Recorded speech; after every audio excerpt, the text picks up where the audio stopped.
So hello guys welcome back to our channel. So ഇന്ന് നമ്മ കളിക്കുന്നതിലൊന്നും, പക്ഷേ ഇന്ന് നമ്മൾ കാണുന്നത് റിയാക്ഷൻ വീഡിയോ ആണ് ഗൈസ്. ഇന്ന് കാണുന്നത് എന്താ, ഓ സ്കൾട്ട് ഇൻക്വിൻസിറ്റോർ അങ്ങനെ പറഞ്ഞിട്ടാണ് നമ്മ ഇപ്പം കാണുന്നത്.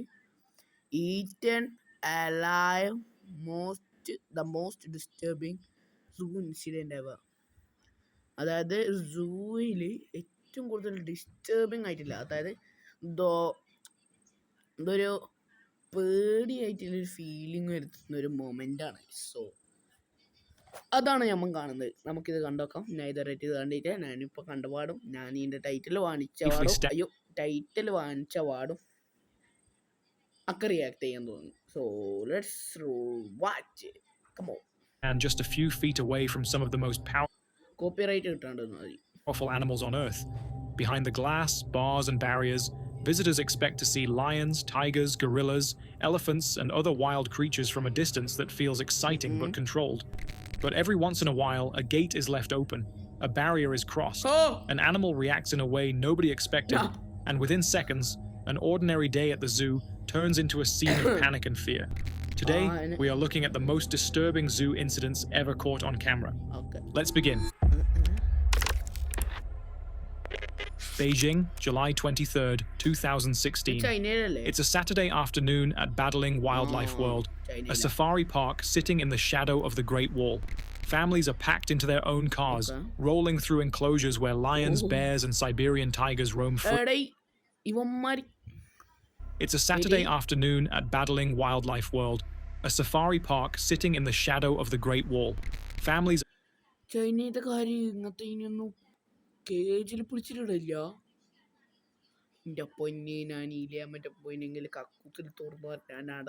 packed into their own cars, rolling through enclosures. ഇത് വൈറ്റ് ടൈഗർ അല്ലേ? White tiger. Where lions, bears, and Siberian tigers roam free. The whole appeal is the danger, or rather the illusion of it. As long as your doors stay shut, a young woman named Zhao Jing. That's the promise on every own cars. ഇങ്ങനെ ഈ ബസ്സിൽ ഇങ്ങനെ പോയിക്കൊടുക്കുന്നു. പെട്ടെന്നൊരു കരടി വന്നിട്ട് glass അടിച്ച് പൊട്ടിച്ചിട്ട് നിങ്ങളാളെ പിടിച്ച് വലിച്ചിട്ട് തിന്നു.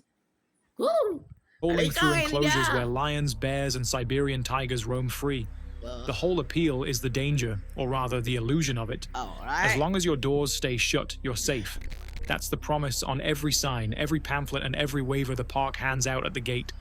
One of those signs literally reads, "Cherish your life. Never get out of your car." A young woman named Zhao Jing is inside one of those cars with her husband, her 57-year-old mother, and her 2-year-old child. Her husband is driving. Zhao is 32, seated in the passenger seat and by all accounts, having a rough ride. The windows are up, the AC is questionable, the air feels stuffy, and somewhere between the lions window open ചെയ്യല്ല എന്നിട്ട് ഈ പെണ്ണുമ്പോൾ window open ചെയ്തിട്ട് വണ്ടി section and the tiger enclosure, she starts to feel carsick. You know that feeling where cracking a door and getting a single gulp of fresh air sounds like the greatest idea you've ever had? Under any normal circumstance, that's a completely rational instinct. Under this one, the biggest threat outside your car is 10 free-roaming Siberian tigers, the largest cat species on Earth, and they are all technically home right now. CCTV footage from the park picks up what happens next. The car rolls to a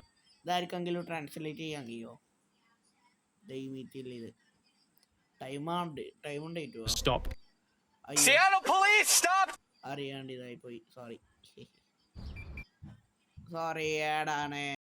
From the park picks up what happens next.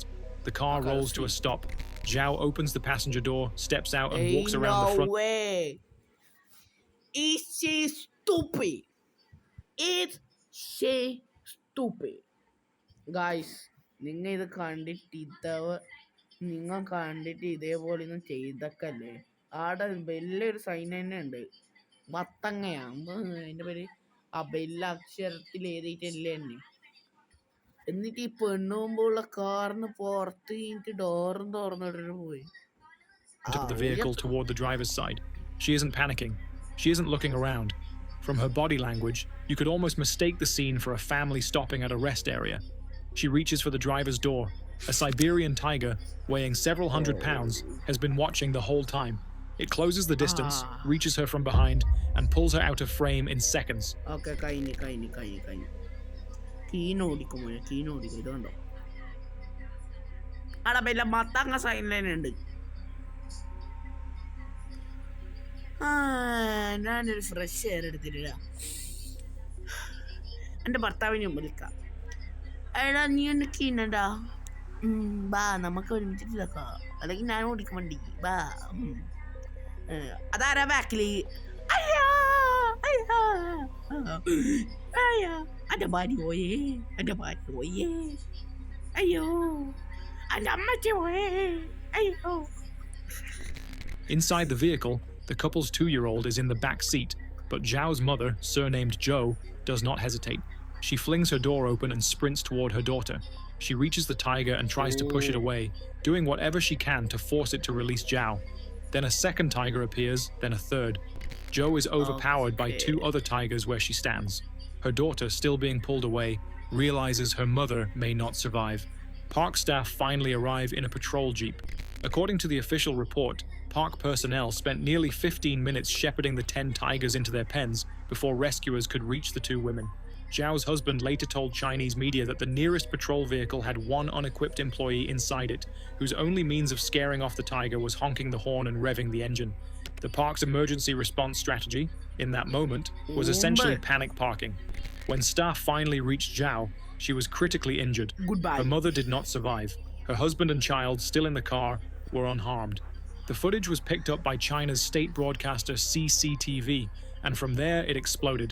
It became one of the most clicked videos of 2016 in China and reached international outlets within days, and the reaction was not what Zhao expected. At first, the internet placed the blame on her. The early theory was that Zhao had gotten out of the car mid-argument with her husband, stomping around to yell at him. Commenters called her selfish, reckless, and irresponsible. Some posted cruel comments about what happened to her. Her face was leaked, her name was leaked. A hospital security guard who recognized her during recovery allegedly mocked her and made an extremely cruel remark about the incident. Her father eventually broke the silence 3 months later. He said his daughter had never argued with her husband. She had felt carsick and she had stepped out for air. That explanation did nothing to slow the backlash. The physical injuries were serious. Zhao suffered injuries to her waist, spine, and teeth and was left with a 20-centimeter scar down her face. She had to start wearing a mask in public. Her lawyer later said she had become unemployed as a result of all the public attention. Then in November 2016, Zhao and her father filed suit against Battling Wildlife World, initially demanding more than 1.54 million yuan, around $224,000.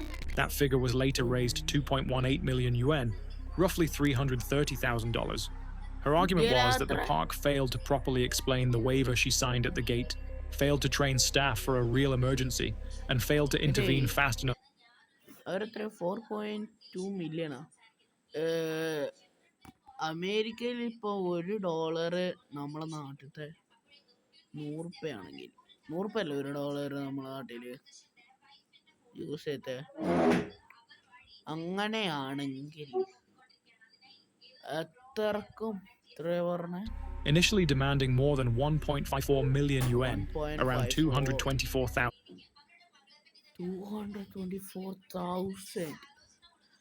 അത് almost 40 മില്യണോ അമ്മ തന്നെ തോന്നുന്നു. അമ്മ 1 മില്യൻ്റെ അത്രക്കെങ്കിലും വരും ചിലപ്പം. US dollar എത്രയാണെന്ന് അറിയില്ല നാട്ടിൽ. കമന്റിൽ പറഞ്ഞു. That figure was later raised to 2.18 million yuan, roughly $330,000. Her argument was that the park failed to properly explain the waiver she signed at the gate, failed to train staff for a real emergency, and failed to intervene fast enough to help her mother in time. The park's defense was blunt. Zhao had violated the rules. She had signed the safety waiver. The signs were everywhere. The park's spokesperson, Chao Zhijie, said the park had no legal responsibility, according to the official government report, and could only offer a humanitarian fund rather than damages. The official investigation by Beijing's Yanqing district government sided with the park, concluding that this was not a workplace safety accident but the result of visitors ignoring clear warnings. The report did add that the park's emergency response training needed innovative improvements, which is a very polite Chinese government way of saying that honking during an active tiger emergency is not, in fact, a rescue plan. The park was closed for months. When it reopened on November ഇപ്പം നിങ്ങളില്ല എന്തെങ്കിലും വരുവാണെങ്കിൽ ഇപ്പം എന്തെങ്കിലും Hong ചെയ്താൽ അത് പോകണമെന്ന് ഉറപ്പില്ല. ചിലപ്പോൾ അത് ഇപ്പം എന്താണോ ഇപ്പോൾ ഒരു കുഞ്ഞിനെ നായ എടുത്തിട്ട് കൊണ്ടുപോയി അന്നേരം നിങ്ങൾ അതിൻ്റെ ബാക്കിൽ ഹോങ് ചെയ്തുകൊണ്ട് പോയാൽ ആ നായ ഫാസ്റ്റിലോടും അങ്ങനെ പോവും. അതുകൊണ്ടാണ് പറയുന്നത് ഇങ്ങനത്തെ എന്തെങ്കിലും പ്രശ്നം ഉണ്ടായാലും ഇത് ഹോങ് ചെയ്യാൻ പാടില്ല. എന്തെങ്കിലും കല്ലോ എന്തെങ്കിലും എടുത്തിട്ട് അതോ ആരെങ്കിലും പോലീസിനെ എന്തെങ്കിലും വിളിച്ചിട്ട് ഇതാക്കിയാൽ മതി. അല്ലാണ്ട് വെറുതെ ഇങ്ങനെ ഹോങ് ചെയ്താൽ ഇത് ഉറപ്പില്ല അത് വിടോ ഇല്ലയോ. സോ യാ അധികം ഹോങ് ചെയ്യാൻ നോക്കണ്ട. അത് അറിഞ്ഞിട്ട് എങ്ങനെയെങ്കിലും നോക്കിയിട്ട് അതിനെ റെസ്ക്യൂ ചെയ്യാൻ നോക്കാം. November 13th, 2016, the Siberian tiger enclosure stayed shut. New rules required all self-driving visitors to lock their doors and stay at least 20 meters away from animals. The court case dragged on into 2018 without a widely reported final payout. Zhao and her family reportedly received partial humanitarian compensation, but never the full amount they sought. And this was not the first serious tiger incident at Badaling. A security guard was fatally injured at the same park in August 2014. 2 women stepped out of that car. Only one of them survived. And the one who did has spent nearly a decade trying to explain why she opened the door. In the next incident, the person who crossed the barrier was barely old enough to understand the danger, and the animal trapped with him became one of the most argued about names on the internet. Still not earning from YouTube? That changes today. Sorry guys, okay.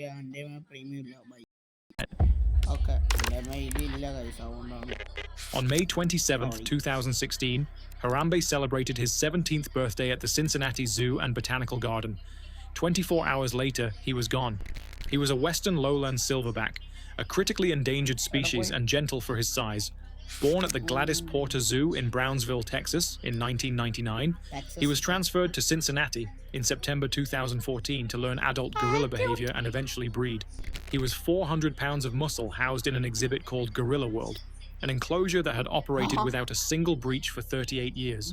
Every USDA inspection said it was safe. Every AZA guideline said it was compliant. Until one afternoon in late May, when a 3-year-old boy walked up to the barrier and told his mother he wanted to go in. His mother, Michelle Gregg, told him no. Witness Kim O'Connor, who was standing nearby with her niece, later told CNN she overheard the exchange clearly. The little boy himself had already been talking about wanting to go in, get in the water, and his mother is like, "No, you're not. No, you're not." I heard the exchange while I'm waiting. The little boy, "I'm going to go in." "No, you're not." "I'm going to go in." "No, you're not." The mother turns around to her other children. Michelle turned away for a moment. Witnesses say seconds, maybe a minute, to check on the other children in her group. And in that window, the boy climbed a 3-foot fence, crawled through 4 feet. 3-foot fence. ഒരു 3 വയസ്സ് വരെ 3 foot എന്ന് പറയുമ്പോൾ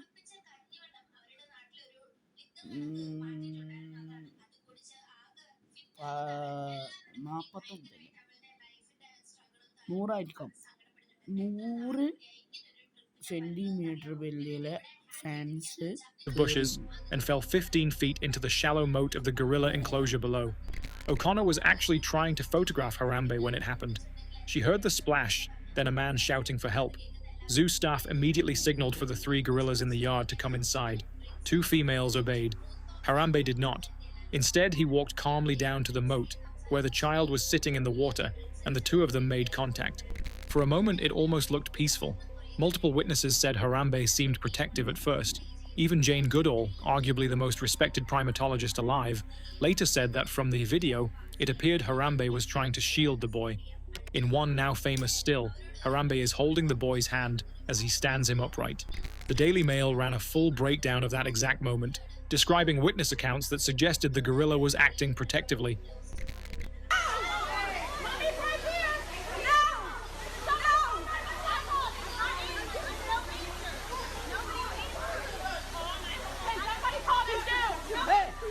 I don't know how to go. Hey. Come here. Okay. Mommy's right here. But then the crowd started panicking. Hundreds of people were now hanging over the edge of the enclosure, shouting, pointing, calling out, filming. Harambe grabbed the boy by the ankle and pulled him through the water, then across the concrete, then back into the moat. O'Connor, who filmed most of it, later told WCPO that what she captured wasn't even the most frightening of it. Another eyewitness described Harambe handling the boy like a Raggedy Ann doll. First responders from the Cincinnati Fire Department, who were already on site for an unrelated medical call, arrived to find the gorilla moving the child through the enclosure in a dangerous way, according to the official incident report.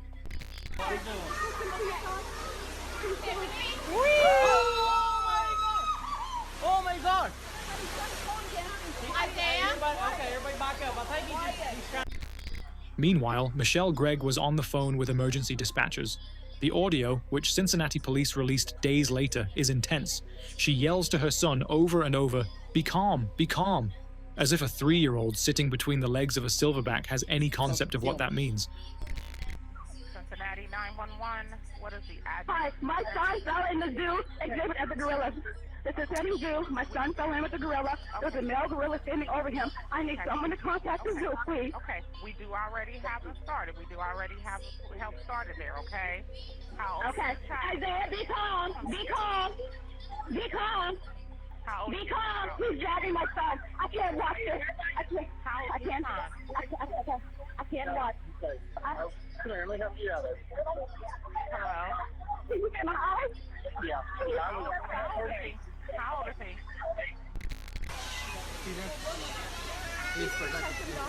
Wow. ഈ പൊട്ട Oh my god! Sorry. 9 minutes. That's how long it took from the first emergency call to the moment the child was safe. The zoo's dangerous animal response team assembled, weighed their options, and ruled out tranquilizers.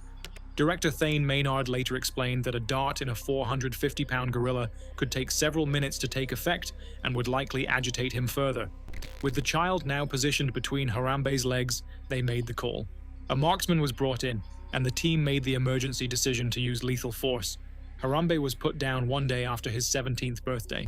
The boy was pulled out, taken to Cincinnati Children's Hospital Medical Center, and released that same evening with scrapes on his head and knee and no life-threatening injuries, which, all things considered, is nothing short of a miracle. And that's when the internet lost its mind. Within 48 hours, a Change.org petition titled Justice for Harambe had gathered more than 320,000 signatures, eventually climbing past 500,000. Michelle Gregg received serious online threats. So did an entirely unrelated woman named Michelle Gregg who lived in Western Ohio, who had never been within 100 miles of a gorilla. The Cincinnati Zoo briefly deactivated its Twitter account after being flooded with harassment. Celebrities like Ricky Gervais, Brian May, and Piers Morgan all publicly criticized the decision. Even Donald Trump, mid-presidential campaign, gave his verdict, saying the zoo probably had no choice, but adding, in classic Trump fashion, it was almost like a mother holding a baby. Then came the investigations. Hamilton County Prosecutor Joe Dieters announced on June 6, 2016, that Michelle Gregg would face no criminal charges. In a recent interview marking the case's near-decade Wow. എന്താ പറയുന്നേ ഒരു criminal ചാർജസോ ആ കുരിപ്പ് മര്യാദക്ക് ആ കുഞ്ഞിനെ നോക്കിയില്ലെങ്കിൽ ഇപ്പൊ ഇത്തന്നെ ഉണ്ടാവോ അപ്പൊ അവൻ കുരുള്ള ബർത്ത്ഡേ കഴിഞ്ഞിട്ട് പിറ്റേ ദിവസം എന്താണ് ചാവേണ്ട വരുമോ അതാണ് വേസ്റ്റ് സാധനം ഉണ്ടാവേണ്ടത് അയ്യോ എന്തോ പറ്റേ അതാണ് ഏറ്റവും വേസ്റ്റ് സംഭവം ഉണ്ടാവേണ്ടത് ഇപ്പൊ ഒരാളെ ബർത്ത്ഡേ കഴിഞ്ഞിട്ട് പിറ്റേ ദിവസം നേരം മരിക്കുന്നത് anniversary, Dieters told WCPO that in his entire career, he had never seen public reaction on this scale, including a letter delivered to his office from either New Zealand or Australia that arrived with a disturbing mark on it. The USDA, meanwhile, found something more damning.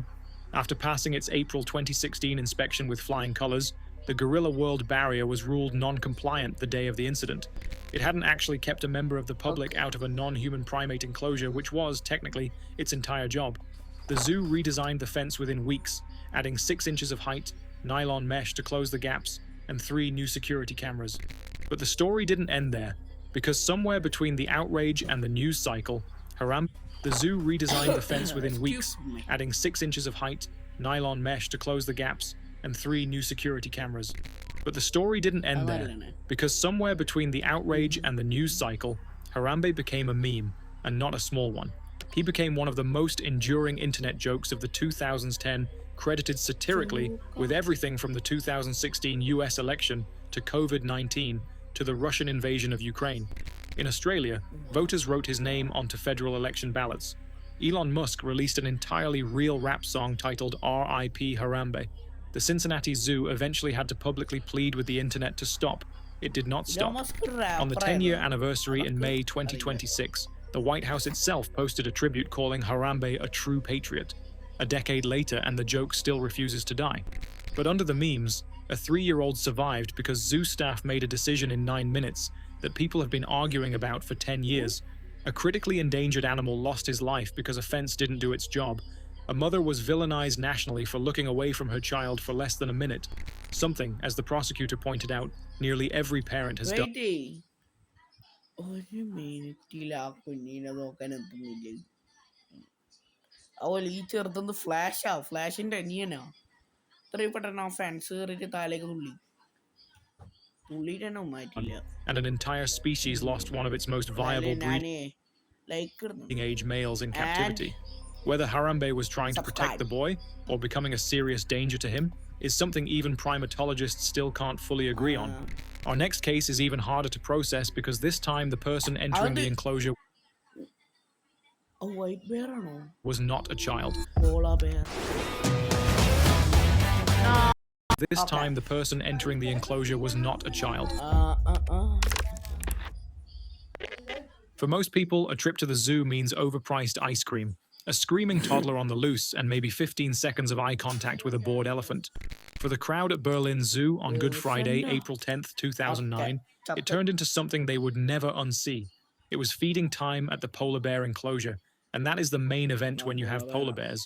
The keepers stand safely on the outside wall, tossing chunks of meat over the barrier while 4 enormous predators lumber toward their lunch. Nobody gets in the water with a polar bear. Even the keepers who raise them from cubs know better than that.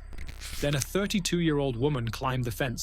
She pushed through a row of prickly hedges, scaled the concrete perimeter wall, a wall that, according to NBC News and every reporter who came to inspect it afterwards, was only 3 feet tall, and she jumped straight into the icy moat below. She adjusted and began swimming toward the rocky island in the middle, where the 4 adult polar bears were finishing their meat. This was not the famous Knut, the world-famous cub who was still being fed by hand at the time. These were his older, larger, considerably less Instagram-friendly cousins. At first, the bears barely noticed. They were busy eating, but polar bears are the largest land predator on Earth. Their curiosity is measured in tons.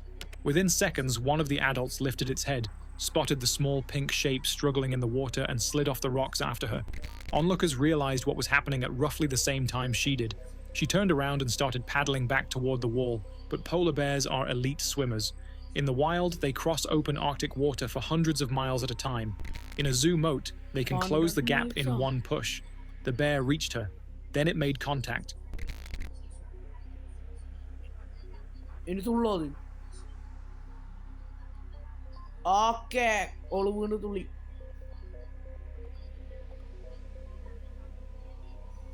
ഏതാ ഇത് കടിക്കും? അവളെ കുണ്ടി കടിച്ചു. അന്ത് പിടിച്ച് കേറ്. കരടി നോക്ക്. പോളാ bear നോക്ക്. According to NBC News reporting from April 13th, 2009, she was injured several times on her arms, legs, back, and hips. ABC News reported that the animal repeatedly grabbed at her lower body while she struggled in the water, and Good Morning America aired the footage the following morning. Berlin Zoo spokesperson Heiner Kloos told German press that 6 staff members rushed the enclosure with life rings, long poles, and huge chunks of meat, trying to draw the bears away from her long enough to hook her out. What most viewers of the footage do not realize is that a second, more serious backup plan was already running in parallel behind the scenes. According to Science Blog's coverage citing German reports at the time, zoo staff had opened the emergency equipment area and issued firearms to trained personnel. They were on standby to intervene if the situation escalated. The very animals the zoo had spent years protecting were now at risk because a woman had climbed in on purpose. The rescuers finally got a life ring around her. They hauled her up. She fell back in. The bear went after her again. Eventually, on the next attempt, the staff dragged her out. ഈ പെണ്ണുമ്പുള്ളിയാണ് എല്ലാത്തിനെയും കൊല്ലാൻ കൊടുക്കും. ജർമ്മനിയിലൊക്കെ ഇനി polo bear വേണ്ടെന്ന്. Meat lured the bears back to their island. She was rushed to a Berlin hospital in serious condition with significant injuries across much of her body. By everyone's account, she was extremely lucky to make it out alive. She did. Now, if you are wondering why anyone would voluntarily climb into a polar bear enclosure at feeding time, the answer is heartbreaking. The woman was later identified in German press as Mandy K., a 32-year-old mother and out-of-work schoolteacher from Herzberg, a small town outside Berlin. According to reporting in Der Spiegel and later follow-up coverage from the Mirror and Newsner, Mandy had lost her teaching job, gone through a painful breakup with her partner Lars, and racked up debts severe enough that her electricity had been shut off. She was surviving on the kindness of her neighbors.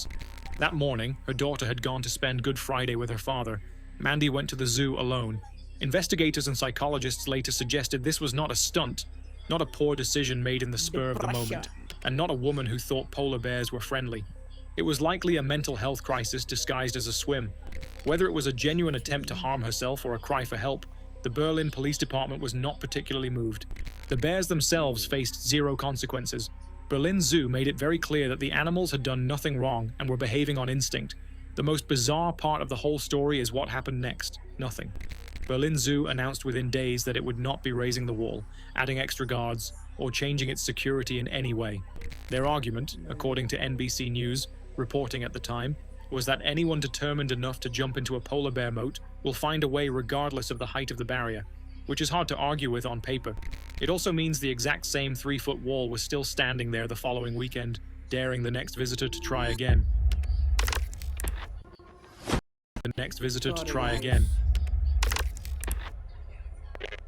Some captive animals endure years of mistreatment.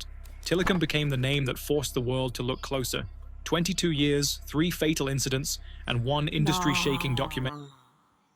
ഇത് നിങ്ങൾക്ക് അറിയില്ലെങ്കിൽ ഇത് killer Wales ആണ് guys. ഈ ബ്ലാക്കും വൈറ്റും ആ killer വെയിലാണ്. എന്തെങ്കിലും അതിനെ ആംഗ്രി ആക്കി, അതായത് ദേഷ്യം പിടിപ്പിച്ചാലല്ല നിങ്ങളുടെ കഥ കഴിഞ്ഞ്. അതും സെക്കൻഡ്സിൽ Later, people നിങ്ങമാണെങ്കിലേ ഇപ്പം ഏതെങ്കിലും മീനോ എന്തെങ്കിലും എടുത്തിട്ട് അതിനെ ആംഗ്രി ചെയ്യാൻ എടുത്തിട്ട് ഇട്ടോക്ക്. finally began asking whether a 12,000-pound apex predator belonged in a concrete pool at all.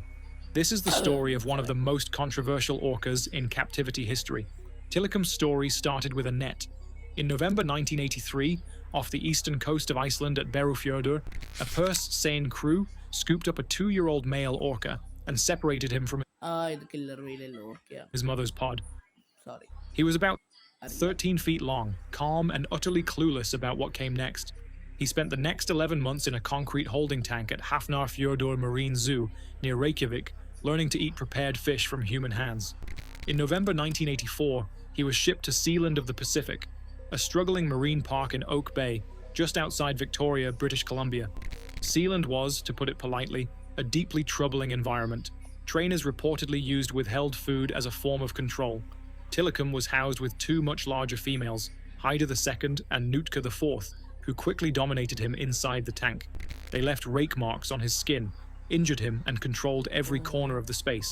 When performances ended each night, all 3 whales were crammed into a metal-sided module roughly 26 feet across and 20 feet deep, and kept in the dark for up to 14 hours.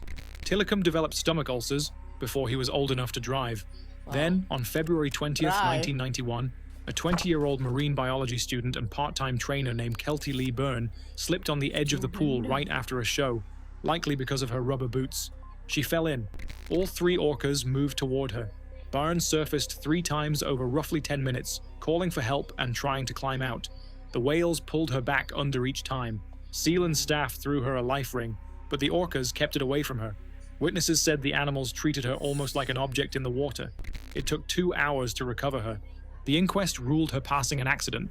Sealand's own whale expert, Paul Spong, testified that the whale's behavior was almost certainly caused by extreme sensory deprivation. Within months, Sealand announced it was closing and put all 3 whales up for sale. When SeaWorld heard a 12,000-pound bull orca was on the market, they didn't ask a lot of follow-up questions. SeaWorld's application to import Tilikum was approved on January 8, 1992. He was on a plane to Orlando the next day. Trainers at SeaWorld were reportedly told that Byrne had passed from hypothermia. As you might imagine, that turned out to be far from the full picture. At SeaWorld Orlando, Tilikum settled into his new role, the biggest orca in captivity and the company's most valuable breeder. I'll also point out a couple of tools that Dawn is using while working with Tilikum here. Number one tool that she's using is actually that fish that she's throwing to Tilikum right now. That, believe it or not, is a tool in animal training. It's called a reinforcement, or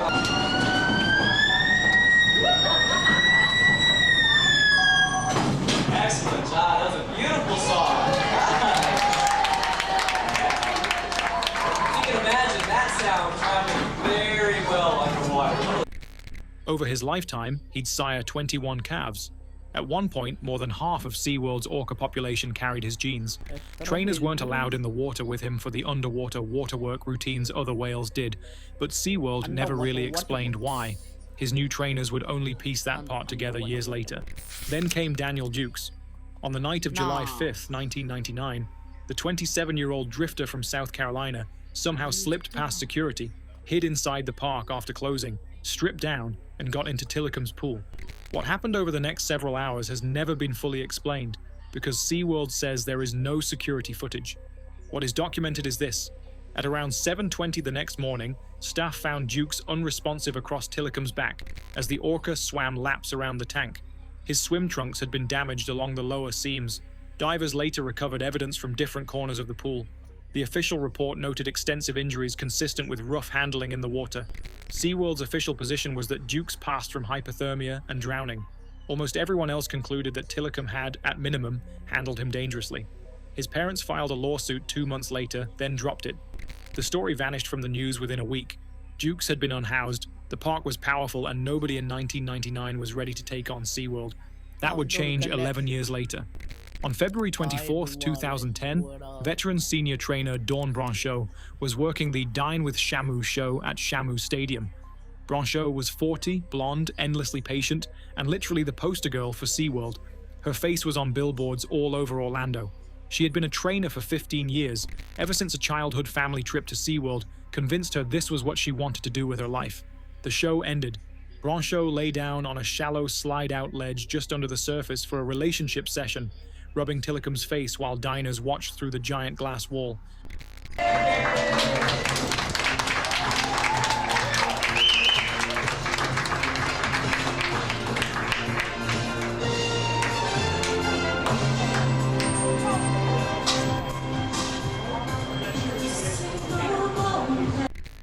Then the situation changed instantly. Witnesses would later disagree on whether he grabbed her by her ponytail, which was SeaWorld's version, or by her arm, which is what most of the crowd actually saw. Either way, he pulled her in. SeaWorld guests had their cameras rolling during the Dine with Shamu show back in February of 2010.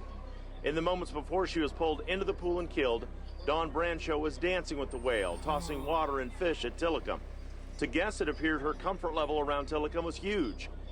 At one point, Brancheau was on a shallow ledge right in front of the whale. It was shortly after this footage, Brancheau was grabbed. No other video has been shown in...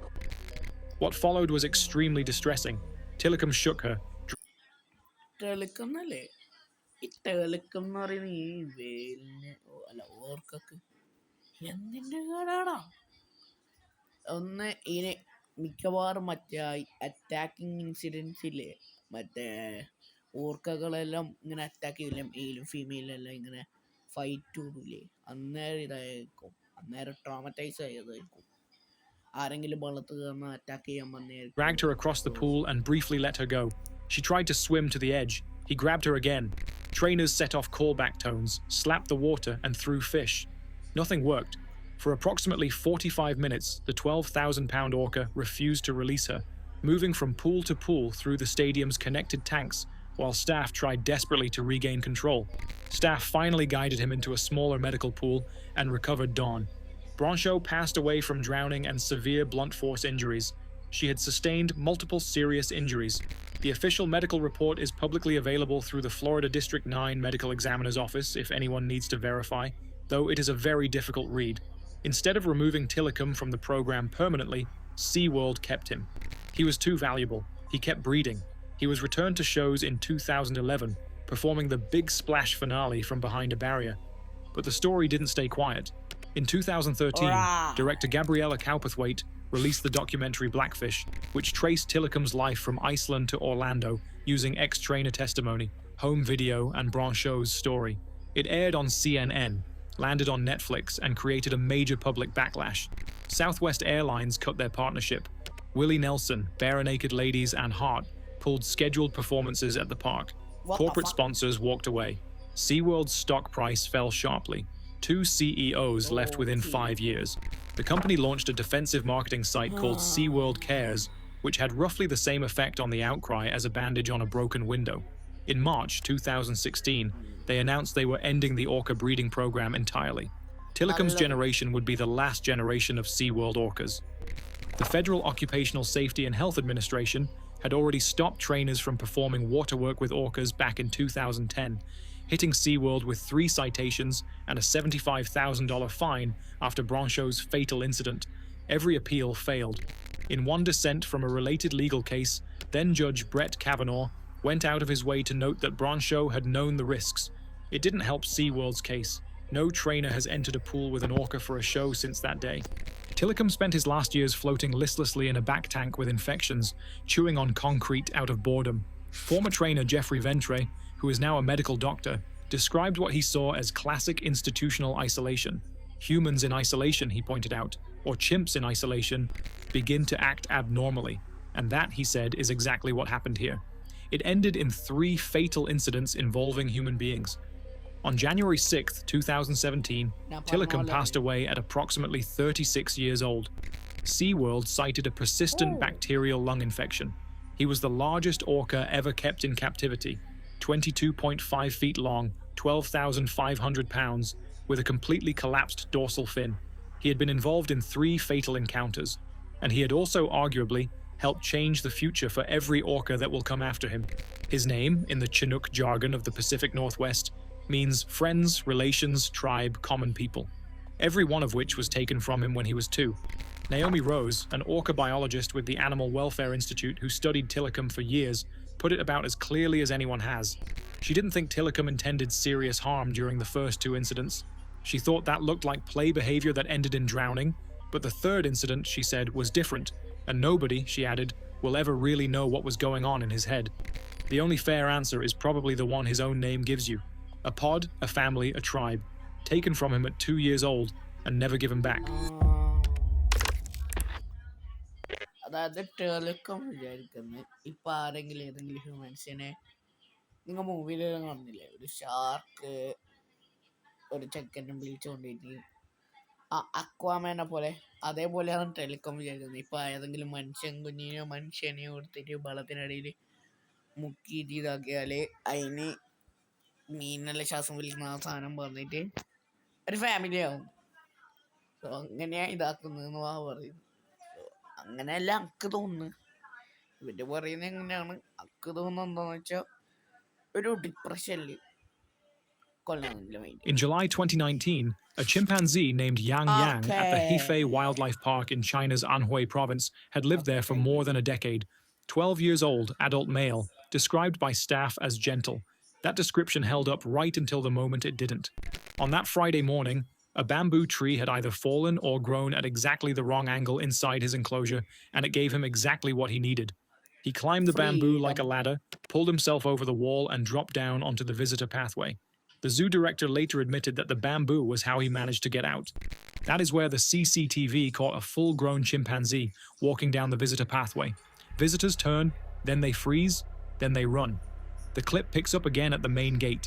Workers and guests pour out through the entrance in a rush, and Yang Yang follows them at a jog, close enough to worry anyone nearby, but not fast enough to look like he's chasing.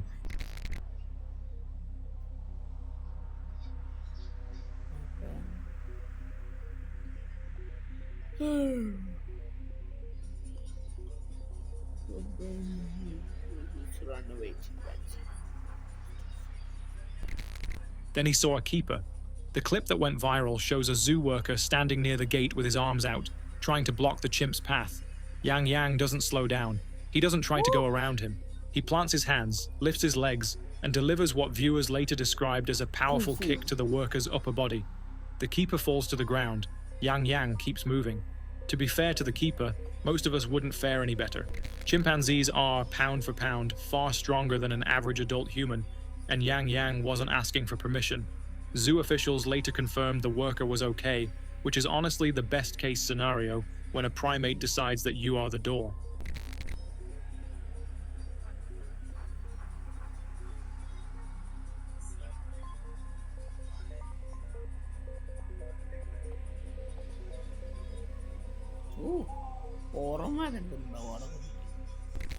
From there, the situation became more serious. Park staff radioed for backup and started ushering the remaining visitors out of the park. Local authorities were called in, and specifically a specialized unit was requested, the Black Panther unit, part of Hefei's special response team. He didn't make it easy on them either. Instead of staying on ground level where he could be surrounded, Yang Yang climbed.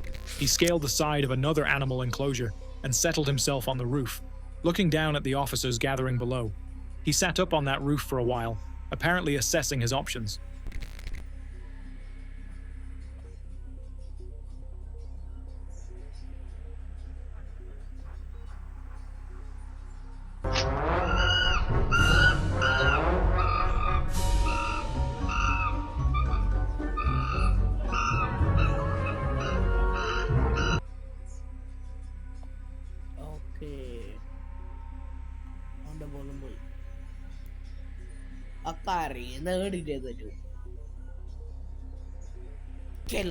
By the time the response team was fully in position, Yang Yang had been on the loose for close to 3 hours. Officers waited for the right moment, and eventually, an officer from the Black Panther unit loaded a tranquilizer dart, aimed for the shoulder, and released it. The dart hit. Yang Yang reacted loudly, reached over and pulled the dart out of his own arm like a splinter. If the sedative had failed to take, this story would have had a very different ending, but it didn't fail. It just took a minute. Yang Yang stayed up on the roof, his movements got slower, and eventually he lay down and went to sleep. Staff brought a stretcher up, carried him down, and returned him to the enclosure he had left 3 hours earlier. No visitors were hurt. The keeper walked away with only a bruised ego, and one imagines a very memorable incident report to fill in. And there is a small, weirder detail. A few months after Yang Yang's escape, another chimpanzee at the same park, a female named Wan Xing, described in reports as Yang Yang's partner, was filmed holding a cigarette that visitors had allegedly thrown into her enclosure. The clip went viral for entirely different reasons. Zoo staff downplayed the incident. One worker told the paper, essentially, that a single cigarette wouldn't hurt her because humans can smoke for decades. That quote did not go over well. Between the gate-crashing male chimp and the cigarette-holding female chimp, Hefei Wildlife Park had, by the end of 2019, accidentally introduced the internet to the most human-behaving chimpanzee couple in captivity. Yang Yang himself, according to later statements from park director Zhan, made a full recovery from the sedative and was reported to be living happily and healthily back in his enclosure, presumably with the bamboo situation reassessed. Whether he ever tried again is not public knowledge, but the incident is still regularly cited in Chinese state media whenever the topic of animal enrichment or enclosure design comes up. The San Diego Wild Animal Park. Firefox Fast and Private Browser. Public knowledge, but the incident is still regularly cited in Chinese state media whenever the topic of animal enrichment or enclosure design comes up. The San Diego Wild Animal Park was doing what it does best on the afternoon of January 31st, 1989, and somewhere in the Elephant Show area, a 21-year-old rookie keeper named David Sao Marcos was pushing a wheelbarrow of manure across the enclosure. He wasn't performing. He wasn't standing near her. He wasn't even, according to park officials, doing anything to provoke her. Cindy was not just any elephant. She was an 8,000-pound Asian cow elephant with a reputation that followed her from state to state.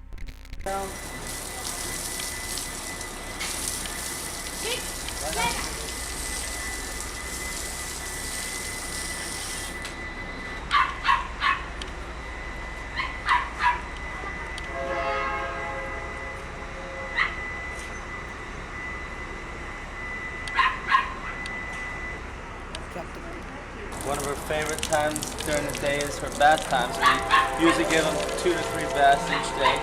They have really rough skin, so we do our best to keep it moisturized. We have a special soap that's made just for them. Keeps their skin all moisturized out. All the elephants we have do different tricks. Each elephant likes to do different things. So Cindy, one of her favorite things is to stand up on her hind legs. She had been born in Thailand in 1962, flown to the United States in the belly of a Boeing 707 when she was 6 months old, and passed from owner to owner, until she ended up as the star attraction of the Point Defiance Zoo in Tacoma. There, one elephant expert had called her one of the most unpredictable elephants he had ever seen, and possibly one of the highest risk animals in the country, which is quite the LinkedIn recommendation. By the time she arrived in San Diego on a breeding loan, her file was thicker than most resumes. She had already thrown a Tacoma keeper 6 feet through the air with her trunk, broken his glasses, and left him badly shaken. He later described it as the most terrifying experience of his life, which, given the size of the animal involved, feels like restrained phrasing. The zoo's own veterinarian in Tacoma once tried to treat her and reported that she picked him straight up off the ground, and that if another keeper had not been in the room, the situation could have ended very differently. None of this was printed on the park's promotional signage.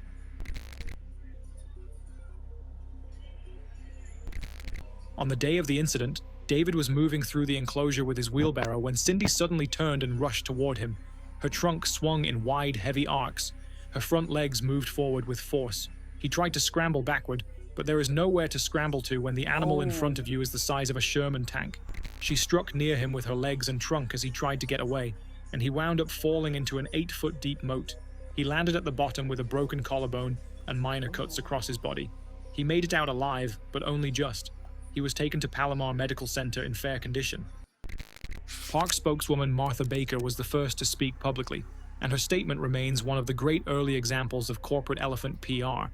She said there was no explanation for what caused the incident, and that he wasn't even near her, which would have been a perfectly convincing narrative if a visitor named Sonny Angel had not been standing in the crowd with a very different account. According to her, David had been using a hook on the back of the elephant's legs when Cindy turned on him. As Sonny told the San Diego Union, it seemed a little bit dangerous to go behind the elephant and do that. Then came day 2. The next morning, another keeper named Bob Potvin walked into Cindy's line of sight, also pushing a wheelbarrow. And Cindy, who had apparently developed a specific and lasting grudge against manual labor equipment, moved toward him too. She went after Bob Potvin, crushing his wheelbarrow as he escaped unharmed. The park placed her in isolation. Not because they were punishing her, they clarified, just to keep her away from anyone else who might be considering a career in elephant care.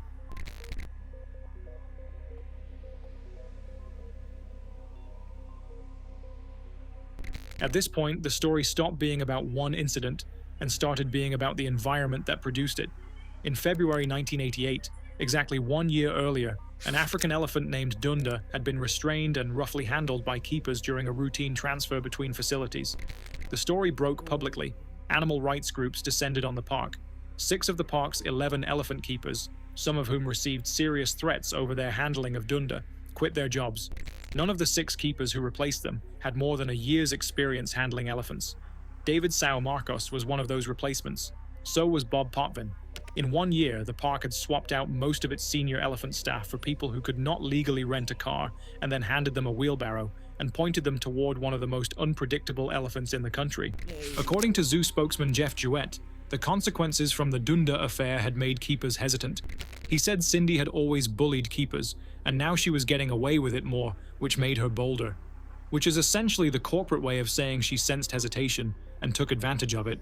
A U.S. Department of Agriculture veterinarian was dispatched to investigate. The American Association of Zoological Parks and Aquariums began a nationwide review of elephant handling guidelines, which even they admitted were vague. And Cindy, the animal at the center of 2 federal investigations in a single calendar year, was slated for transfer to the Syracuse Zoo in New York for breeding purposes in about 2 months. The press strategy had essentially become, send the elephant on maternity leave and hope everyone forgets. They did not forget. Cindy's story kept going. The San Diego breeding loan produced no calf. She spent 7 years in San Diego, then 2 years at Washington Park Zoo in Portland, before returning to Tacoma. And by then she had built a resume of confirmed incidents involving keepers across 3 states. In late 1992, the Seattle Times ran a piece confirming that the 30-year-old Asian elephant had a notoriously unpredictable disposition and had been involved in serious keeper incidents at Point Defiance, San Diego, and Washington Park. The zoo eventually moved to protected contact handling, where keeper and elephant are always separated by a protective barrier such as a metal screen or a restraint chute, largely because of animals like her. Cindy passed away on November 19, 2002, at Point Defiance Zoo, with the official cause described as arthritis, which, for an elephant who had spent decades pushing keepers to the edge, feels almost peaceful. David Sao Marcos survived, recovered, and in what has to be one of the more surreal career pivots, went on to appear as himself in an Animal Planet documentary episode called Elephant Attack in 2008, telling his own story on camera. The next incident is disturbing for a different reason because the danger began in the visitor area, in front of a family who had no warning at all. On the afternoon of the 18th of June 2026, a mother took her 3-year-old son to see the animals. 20 minutes later, he was inside a crocodile enclosure. The zoo is on a working farm in Old Hurst, a tiny hamlet near Huntingdon in Cambridgeshire. It's been in the Johnson family for 4 generations, run today by Andy and Tracy Johnson. In 2006, it became the UK's first crocodile farm. The original idea was honestly unusual for a family day out. The zoo began because they wanted to use crocodiles for the environmentally friendly management of non-viable farm livestock. 2 decades later, Andy Johnson had contributed to a European published dossier on crocodilian farming, welfare and husbandry, and the Tropical House holds one of the largest crocodile collections in the country. Not exactly the corner of Cambridgeshire you'd expect to find 12 species of powerful reptiles. But here we are. The building where it happened is called the Tropical House. Visitors walk up a tall wooden ramp onto an elevated walkway, then look down into large pools of crocodiles surrounded by lush tropical vegetation.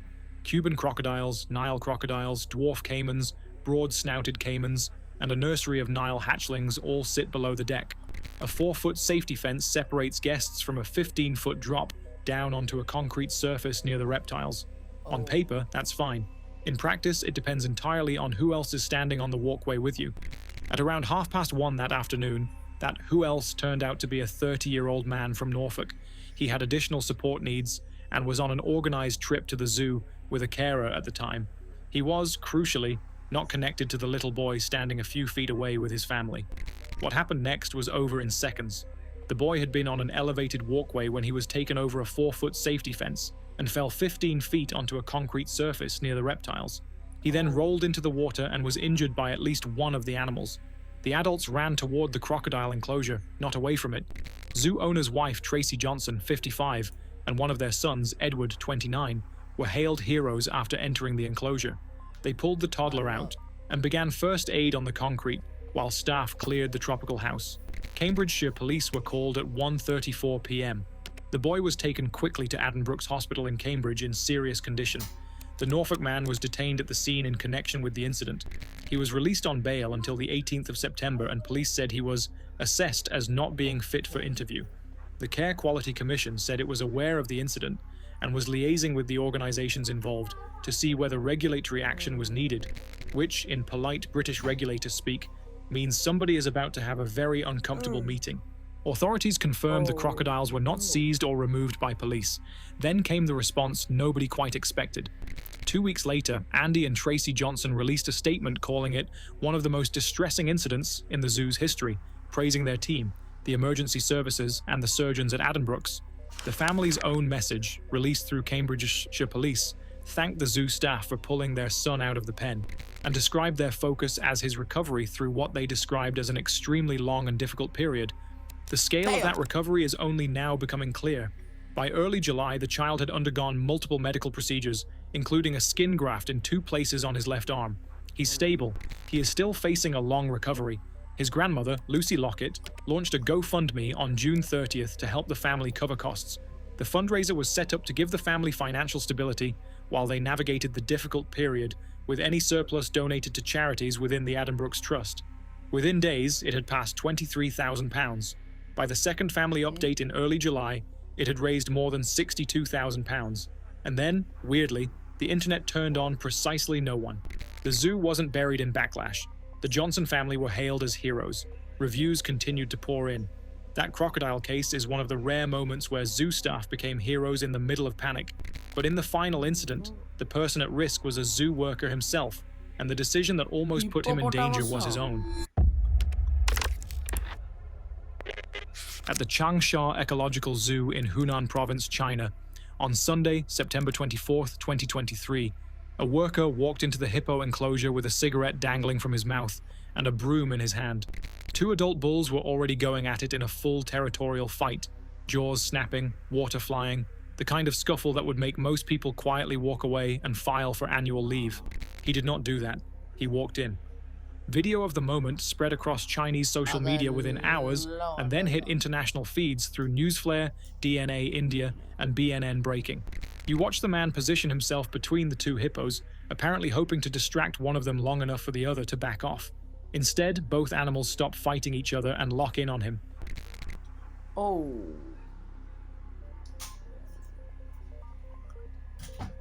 Yep, he's dead. He's dead. He is dead. Yep, he's dead. Bye bye. പൊട്ട അതിൻ്റെ ഉള്ളിൽ കയറിപ്പോയി. ഞാൻ വിളിച്ച് പുറത്തില്ലവനായിരിക്കും നീ. പൊന്നാലയാ പൊട്ടൻ്റെ പൊട്ട. Okay, അവൻ ചത്തുന്ന് തന്നെ പറഞ്ഞത്. ആ സ്ലിപ്പി.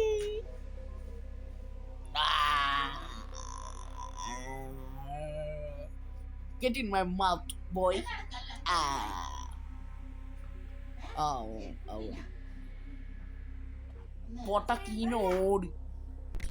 He turns and runs.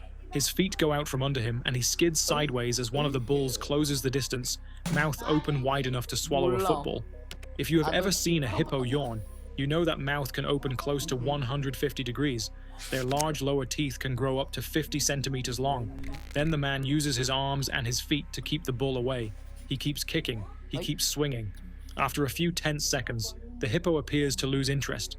It turns back to the pile of greens that had been left out as feed and starts chomping like nothing had happened. The keeper takes the opportunity to get back on his feet. He starts backing out of the enclosure, still watching the animal. The zookeeper walked away without a scratch. That in itself is remarkable. Hippos are widely considered one of the most unpredictable large animals on Earth. And when they do decide to charge at people, the outcome is rarely good. A 2022 study published in Frontiers in Conservation Science by Van Hout and Trial found that around 87% of recorded hippo encounters involving humans had ഇവൻ ചിലപ്പം ഒരു സൂ expert ആണോ അല്ലെങ്കിൽ Google search ചെയ്യും. fatal outcomes. Local authorities were less relaxed about it.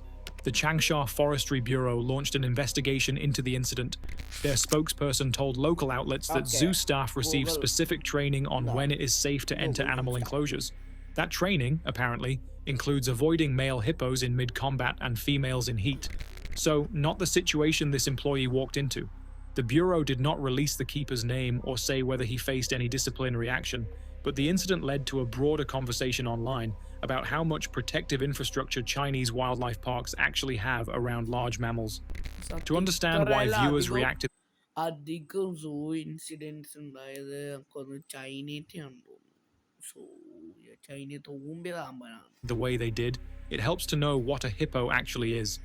Most people file them under big pond cows. That is a mistake. Adult males weigh between 1,600 and 3,200 kilograms, and some individuals push past 2,600 kilograms with ease. They are the third largest land mammal on the planet, behind only elephants and white rhinos. Despite the bulk, they are unnervingly quick. On land, they can hit speeds of about 30 kilometers per hour, or roughly 19 miles per hour, which is faster than nearly every human on the planet in a short sprint. A grown man in work boots on wet concrete has effectively very little chance of outrunning one in a straight line. Then there is the jaw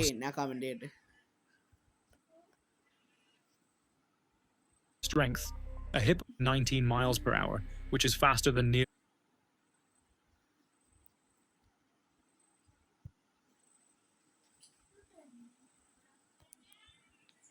I show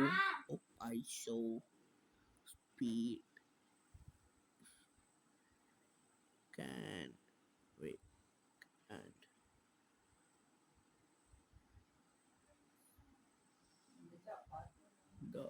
Hippo കയ്യല്ലേ hippo no what happened I think I turned back hippo he run at 140 km/h. Yeah. Roughly 19 miles per hour, which is faster than nearly every human on the planet in a short sprint. A grown man in work boots on wet concrete has effectively very little chance of outrunning one in a straight line. Then there is the jaw strength.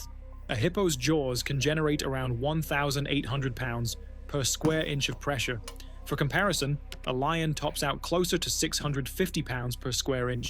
Their teeth are not designed for chewing meat, but they are powerful enough to cause serious damage. In parts of Africa, National Geographic, the BBC, and the African Wildlife Foundation have all reported the widely cited figure that hippos are linked to around 500 human fatalities every year, more than lions, more than sharks, and more than most people would guess. Some newer researchers, including Van Hout and Trail in that same 2022 conservation science paper, argue the number is inflated and the real figure is closer to 40 or 50 confirmed annual fatalities. Either way, the point stands. Now imagine all of that inside a concrete pit with drainage grates and a sliding metal gate. There is nowhere for a hippo to burn off aggression the way it would in a river system. Territorial disputes still happen, and in captivity they can be triggered by nothing more than a shift in feeding schedule or a female hippo in a nearby pen. When two males decide it is time to settle it, they can damage the enclosure around them. Some zoos actually build reinforced separation gates for this reason. Changsha did have one. It just was not closed when the keeper walked in. As for the keeper himself, he has never been publicly named. Chinese state outlets did not run interviews. What we know is that he survived, he did not lose his cigarette, and somewhere in Hunan, a barrier fails, a rule is ignored, a person in Hunan. There is a man telling this story at every family dinner for the rest of his life. Different countries, different animals, different mistakes, but the same pattern keeps appearing. A barrier fails, a rule is ignored, a person gets too close, and within seconds, the zoo stops feeling like a safe place to watch nature and becomes a reminder that these animals were never harmless to begin with. Okay guys, ഇത്രയും ഇന്നത്തെ video. അപ്പോൾ വീഡിയോയിലൊക്കെ ഇഷ്ടപ്പെട്ടെങ്കിൽ like sub ചെയ്യുക and by. And നിങ്ങൾക്ക് ആരെങ്കിലും ഞാൻ react ചെയ്യണമെങ്കിൽ കമൻറ്റിൽ ഇടുക. അപ്പോൾ എല്ലാവർക്കും ബൈ. ശരിയടാ.